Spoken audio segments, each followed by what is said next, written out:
땜빵 치고 오는 경우들도 있어요. 차가 급해서. 우리나라 차들은 왜 이렇게 비닐들을 다 싸놓고는 이렇게 뜯는데 엄청 힘들거든요. 베이크아웃이라고. 이 안에 있는 뭔가 유해 물질과 뭔가 이런 것들을 좀 날릴 수 있다는, 너 꼭 해야 된다고 합니다. 막걸리를 뿌리는 거를 하지 말아라. 뿌리는 즉시 반응이 옵니다.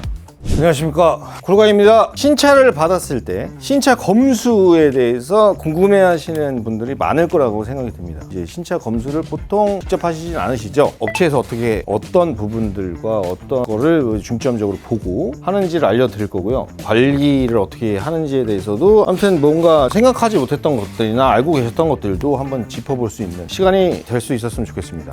마침 갑자기 신차가 생겼어요. 우리 그 영업 직원 중에 차 하나가 퍼져줘가지고 갑자기 신차가 생겼네. 그래서 때마침 타이밍이 이렇게 좋아요. 그래서 이걸로 제가 한번 시작을 해보겠습니다. 신차 검수를 할 때는 일단 외관을 좀 많이 봅니다. 외관. 제일 중점적으로 보는 건 일단은 도장 면의 상태예요. 이 칠이 아무리 기계로 칠을 한다 그래도 먼지나 이런 것도 인해서 튀어나와 있거나 이런 부분들이 생길 수가 있거든요. 그런 것들을 한번 찾아보는 거죠. 전체적으로 기스가 있나, 흠집이 있나, 심한 게 있나. 간혹 그런 경우가 있어요. PDI 이제 출고장이라 그러죠. 출고장이나 아니면 탁송 기사님들이 불의에 어쩌다가 이제 사고가 나서 무슨 찍힘이 생긴다거나 외부에 이제 뭐 그런 과정에서 생겼을 때 땜빵 치고 오는 경우들도 있어요. 차가 급해서 기계 돌린 자국이 나 있거나 이런 것들이 간혹 있거든요. 그런 거는 딜러분한테 확실히 얘기를 하셔야 뭐 비용 처리를 받든 교환을 하든 그런 게 빨리 이제 될 수 있으니까요. 그런 걸 중점적으로 보시면 됩니다. 또 아셔야 될 거는 이 플라스틱면, 얘 플라스틱이에요.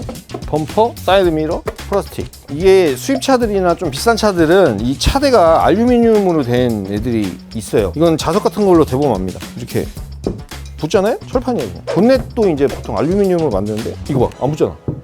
이거 알루미늄이야. 이게 안 붙어.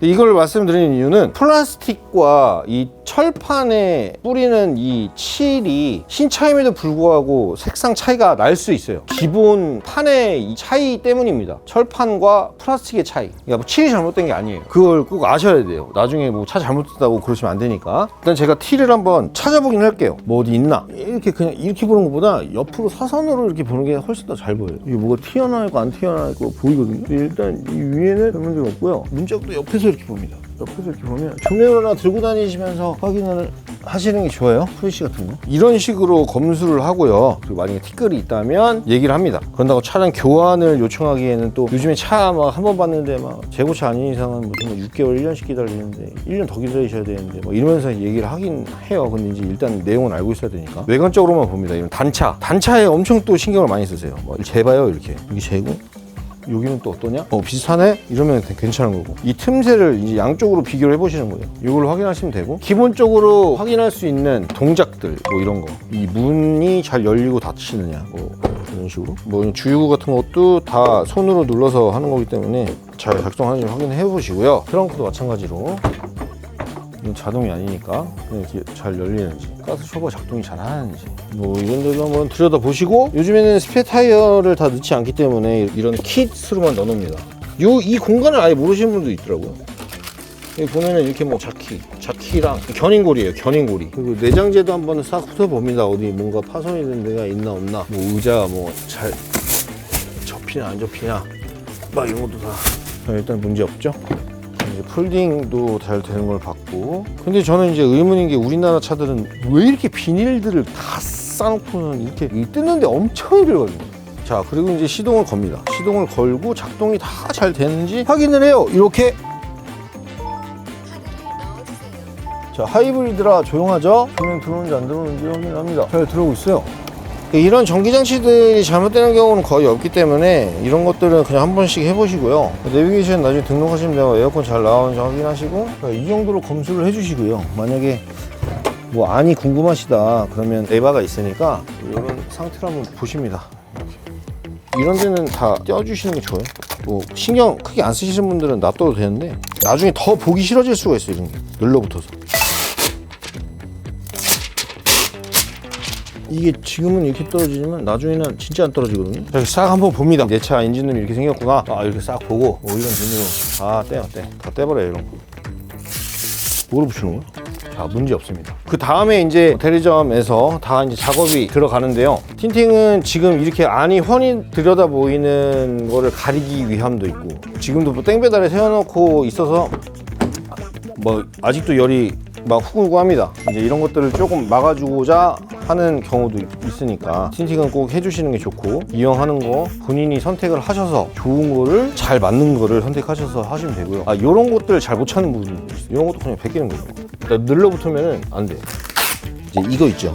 이거는 붙여놓으실 거면 계속 붙여놓으셔야 됩니다. 붙여놓고 있다가 나중에 잘려나가거나 못 쓸 정도로 손상이 된다. 그럼 똑같은 걸 구매하셔서 다시 붙이셔야 돼요. 이거를 지금 떼면은 이렇게 잘 떨어지거든요. 근데 이게 시간이 지나고 떼면 이렇게 안 떨어져요. 늘러붙어가지고 절대 안 떨어집니다. 요즘에 문콕이 정말 걱정되시면 이런 거 말고 제품들이 많더라고요. 중간에 뭘 대놓는 게 있거나, 아니면 주차 시에만 이렇게 뭐 스펀지처럼 크게 만들어갖고 뭐 이렇게 해놓은 것도 있고, 이거는 사실 저는 개인적으로 떼었으면 하는 바람입니다. 버려. 이거를 모르시는 분들이 있는데, 요 매트 부분에는 거의 안 띄는 분들이 많아요. 근데 띄는 게 좋습니다. 이게 나중에 에어컨을 많이 틀거나 뭐 날씨 때문에 여기가 습해지는 경우가 있어요. 아니면 물이라도 들어가면 이 안에 엄청난 많은 세균과 유해 물질들이 나오기 때문에 차라리 이렇게 좀 말리시고 비닐들을 다 잡아 떼시는 게 좋아요. 다 떼셔야지. 나중에 떼려면 안 떼져요. 비닐에 대해서는 제가 설명을 다 드렸고, 찾아보니까 그게 있대요. 베이크아웃이라고. 이 안에 있는 뭔가 유해 물질과 뭔가 이런 것들을 좀 날릴 수 있다는, 꼭 해야 된다고 합니다. 그게 뭐냐면 환기인데, 일단은 저 히터를 트시고, 히터를 가장 강하게 한 30분, 1시간 정도 뭐 틀어놓고, 그 다음에 이제 환기를 싹 시키면은 안에 있는 좀 쇠집 증후군이 있듯이, 세차 증후군 뭐 이런 것 때문에 뭔가 좀 어지러울 수가 있으니까 그런 거 좀 날릴 수 있다고 합니다. 그리고 이제 차를 너무나 아끼시고 사랑하신다 하시면 요즘은 되게 흔해진 PPF 필름을 시공을 하시곤 하는데, 필수 부분 같은 경우는 이 도어컵 요 안에 이 열고 닫고 할 때 손톱으로 엄청 끌고 대서 기스가 엄청 나거든요. 여기는 꼭 붙이셔야 돼요. 그리고 이제 문콕 방지해서 여기 엣지 끝부분에 이제 PPF를 합니다. 이것도 많이들 서비스도 해주고 하니까. 근데 얘는 절대 영구적이지가 않아요. 한번 닿으면 찢어져요. 필름이 까진 거 있으면 무조건 교체를 하셔야 돼요. 요즘에는 이 라이트들, LED 라이트들이 엄청 비싸요. 지금 얘는 모르겠는데 그때 소렌토였나? 한 짝에 300만 원이더라고요. 엄청 비싸요. 깨지면 열받으니까 여기 PPF 하시는 분들 많아졌고요. 그리고 이제 돌빵, 지금 고속도로 많이 다니시는 분들은 스톤칩이 많이 생기잖아요. 그게 좀 싫으시다 그러면은 요 부분 정도는 PPF를 해주시는 게 사실 좋아요. 근데 이 흰색 차는 감안하셔야 될 게 있습니다. PPF 필름이 무항변이 없어요. 저항변은 있지만 무항변은 없습니다. 그래서 시간이 1년, 2년 지나면 분명히 얘네랑 차이가 날 거예요. 좀 노래진다거나 변화가 있어요. 근데 검은색 차는 전 무조건 하라 그래요. 검은색 차는 티가 안 나거든요. 그리고 광빨이 엄청 살아요. 일단 그거 참고하시고. 그리고 이제 저 뒤로 가보시면 여기 주유구가 요즘에는 이제 다 이게 손으로 눌러야 돼요. 손이 많이 가니까 필름을 하나 붙여주시는 게 좋고. 그리고 이제 그 다음 파손이 많이 되는 데는 여기 트렁크 하단 이 부분이 가장 파손이 많이 되기 때문에 이 부분도 PPF 필수. 외관에 대한 얘기는 다 끝냈고,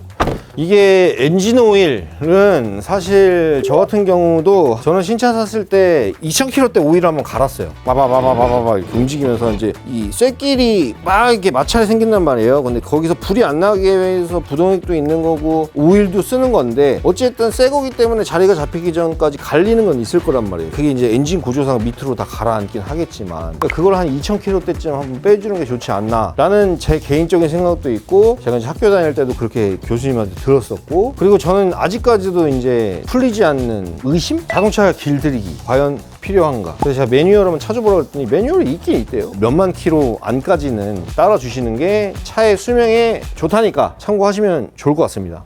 그게 또 있대요. 우리나라 특성상 고사 지내시는 분들이 많습니다. 고사. 그 있잖아요, 돼지머리. 그리고 사고 나지 않게 해주세요. 그리고 명태도 트렁크에 냄새 겁나 나는데 넣어놓고, 막걸리 막 차에다 뿌리고. 막걸리를 뿌리는 거를 하지 말아라. 그거는 뭐 pH 성분, 산성이 세기 때문에 차가 열이 받았을 때 뿌리지 말라는 거예요. 뿌리는 즉시 반응이 옵니다. 바로 색상이 변해버리거나 부식이 되거나 변형이 일어나요. 막걸리를 정 뿌리고 싶으시면은 차가 다 식은 상태에서 뿌리자마자 바로 세차하세요. 차량 검수는 업체에 따라서 다 꼼꼼히는 보실 텐데 놓치는 부분도 있을 수 있으니, 고객님들이 차를 이제 인도받고 나서 다시 한번 훑어보시는 걸 추천드립니다. 괜히 이제 그냥 믿고 타시다가 나중에 발견하면은 서로 불편한 상황 생기니까. 일단 틴팅에 대해서 이제 좀 자세하게 설명을 드릴게요. 제가 말씀드렸듯이 이렇게 이렇게 그냥 봐도 유리 색깔은 투명하지 않아요. 녹색빛이 띕니다. 화면으로는 더 나올 거예요. 옆유리도 같고요. 저기 보면 마크가 있어요. 저기 이게 유리 등급이거든요. 여기 보면은 이 뒤에 M345 막 이런 식으로 이 등급인데 이게 다 달라요. M140, M440 이런 식으로 다 다른 유리예요.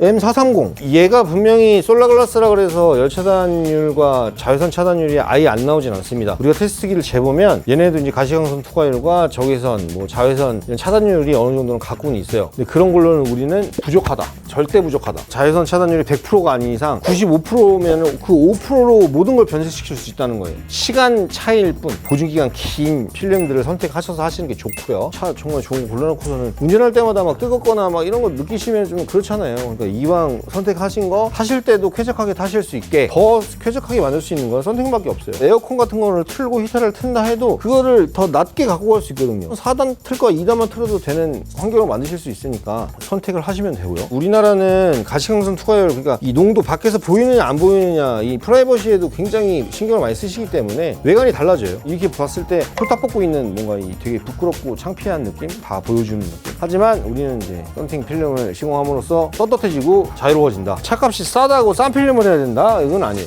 차가 비싸다고 좋은 필름을 해야 된다? 아닙니다. 내 자신을 사랑한다면, 내 가족들과 내 여친, 남친 뭐 다 좋아한다면, 내 차에 태우는 모든 사람들을 사랑하고 아끼고 한다면 필름에는 돈을 쓰셔야 되는 게 맞습니다. 우리는 자외선, 적외선과 항상 싸워야 되는, 더더욱이 세월이 지날수록 지구 온난화로 인해 이 자연 환경과 싸워야 되는 그런 시기가 오기 때문에 조금이라도 저희가 덜 해를 입기 위해서는 투자를 하시는 것이 좋습니다. 이 차는 저희가 VK를 시공할 거예요. 왜냐면 직원 차니까. 싼 거 주면 화내요. 네, VK를 해드리도록 하고 오늘의 영상은 여기까지 하겠습니다. 궁금하신 거나 추가적으로 뭔가 모자라다 댓글로 남겨주시면 제가 또 나중에 와서 답변을 그대로 또 해드리도록 하겠습니다. 감사합니다.